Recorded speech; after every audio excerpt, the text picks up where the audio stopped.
على سيدنا محمد وعلى آله وصحبه وسلم تسليما كثيرا أما بعد.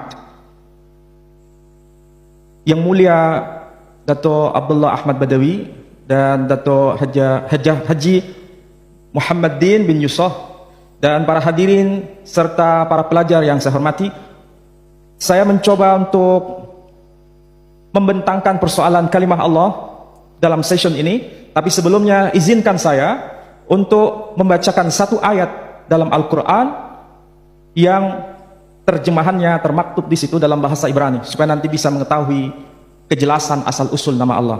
Ayat ini saya ambil dari surat Al-Baqarah. Bismillahirrahmanirrahim. Am kuntum syuhada'a il hadara Ya'qub al-maut idh qala li banihi ma ta'buduna min ba'di qalu na'budu ilahaka wa ilaha abaika Ibrahim wa Ismaila wa Ishaqa ilaha wahida wa nahnu lahu muslimun. Teks ayatnya berbunyi demikian. Yang menarik, dalam bahasa Ibrani ini disebutkan begini, qalu na'budu, Ibraninya amiru na'bud ilahaka wa ilaha abaika et eloheicha velohei avotecha Ibrahim wa Ismaila wa Ishaqa. Ibraninya tertulis Elohei Abraham wa Ismail wa Ishaq. Ilaha wahida disebutkan Elohim Ehad. Disebutkan Elohim Ehad. Ilaha wahida. Jadi bahasa Arabnya ilahun, bahasa Ibraninya Elohim. Nah, menariknya di sini diungkapkan nama yang sangat penting yang diakui oleh agama Ibrahimiyah, yakni bapak yang bernama Ibrahim. Kalangan muslimin dalam setiap salat selalu menyebut dalam tahiyat, Allahumma salli ala sayyidina Muhammad wa ala ali sayyidina Muhammad kama sallaita ala Ibrahim wa ala ali sayyidina Ibrahim. Ini pernyataan tegas dalam Islam bahwa Ibrahim adalah tokoh penting yang selalu namanya disebut dalam salatnya. Kenapa? Karena mengajarkan mengenai tauhid. Yang kedua, kita mengenal agama Kristen. Sebetulnya tadi sudah dijelaskan bahwa dalam kekristenan juga menghubungkannya dengan sosok manusia yang bernama Ibrahim. Dalam Injil disebutkan, Injil Matius terutama, pasal yang pertama, ayat yang pertama disebutkan, inilah silsilah Yesus Kristus, anak Daud, anak Abraham. Sedangkan kalangan Yahudi, kalau dalam Tevila itu sama dengan salat, selalu menyebut Elohe Abotenu, Elohe Abraham, Elohe Yitzhak, Elohe Yaakov. Jadi Elohe itu sama maknanya dengan ilahun. Nah, mari kita mencoba untuk membahas mengenai materi kita terkait dengan pembahasan kalimah Allah.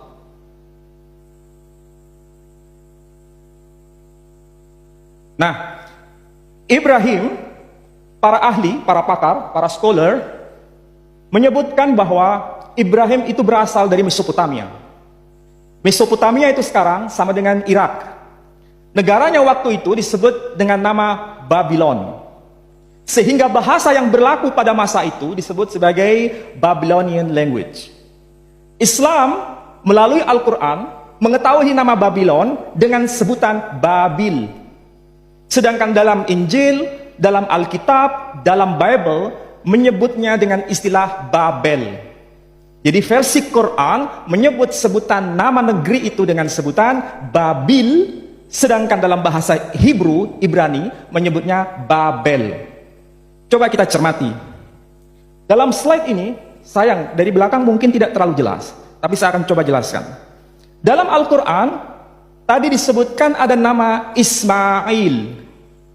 Versi bahasa Hebrew, Quran terjemahan Hebrew, menyebutnya Yismael. Menyebutnya Yismael. Al-Quran menyebutnya Israel. Dalam bahasa Hebrew, dalam bahasa Ibrani, menyebutnya Yisrael. Dalam Al-Quran menyebutnya Jibril. Dalam kitab Torah berbahasa Ibrani menyebutnya Gabriel. Dalam Quran menyebutnya Habil.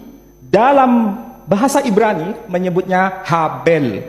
Secara linguistik, secara bahasa Ibrani mengekalkan istilah El. Dalam bahasa Arab, Quran mengekalkan istilah Il. Ini sepadan maknanya dengan Tuhan. Sepadan maknanya dengan Tuhan.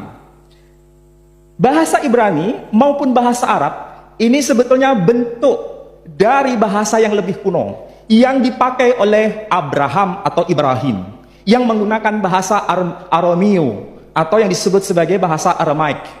Bahasa Aramaik itu adalah bahasa yang lebih kuno dibanding bahasa Arab dan bahasa Ibrani. Bahasa inilah yang dipakai oleh Ibrahim atau Abraham itu. Dan sampai sekarang kita bisa menyaksikan bukti otentik tulisan yang sezaman dengan Ibrahim atau Abraham. Tulisan ini bukan ditulis di atas kertas, juga bukan ditulis di atas deluang, juga bukan ditulis di atas manuskrip yang berupa megilot, kulit binatang. Tetapi manuskrip ini tertulis di atas lempengan batu, lihat. Saya akan coba tampilkan di sini. Inilah salah satu bukti teks yang sezaman, yang sampai sekarang masih kita bisa saksikan. Usianya sama seperti usia Ibrahim atau Abraham. Tulisannya seperti apa? Tulisannya seperti ini. Yang kemudian para sarjana menyebutnya sebagai tulisan paku.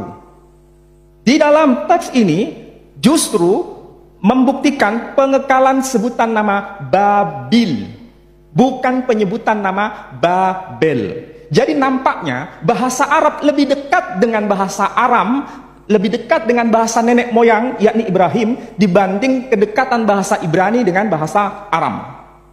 Ini yang harus dicermati oleh para sarjana. Saya yakin di antara kita yang hadir di sini ada yang Kristen. Ini bisa kita jadikan momen untuk saling belajar bahwa kekunoan, keklasikan bahasa Aram menjadi bukti hubungan bahasa Aram dengan Arab ini lebih dekat dibanding kedekatan bahasa Ibrani dengan bahasa Aram itu sendiri.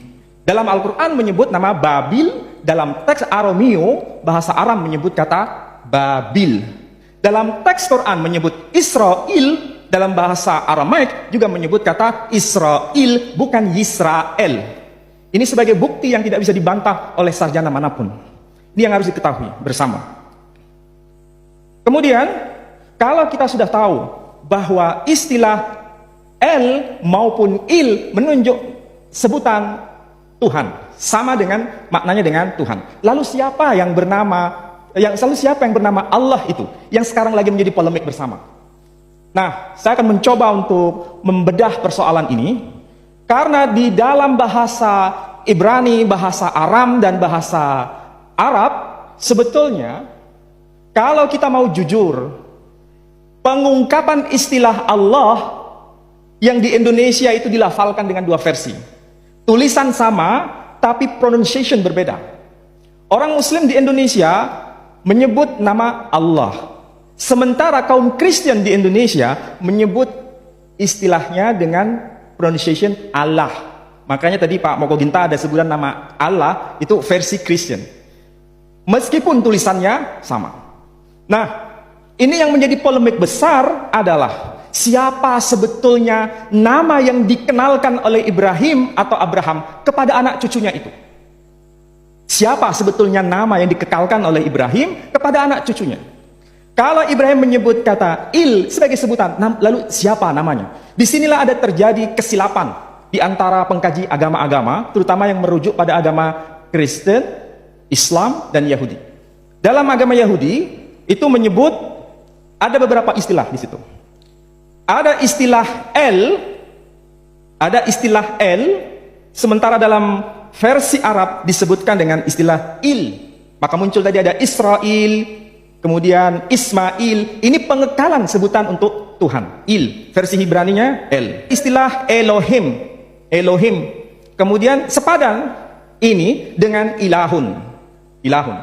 Tapi yang paling penting di sini, kalau versi Ibrani menyebutnya huruf Yod, He, Vav, He. Yod, He,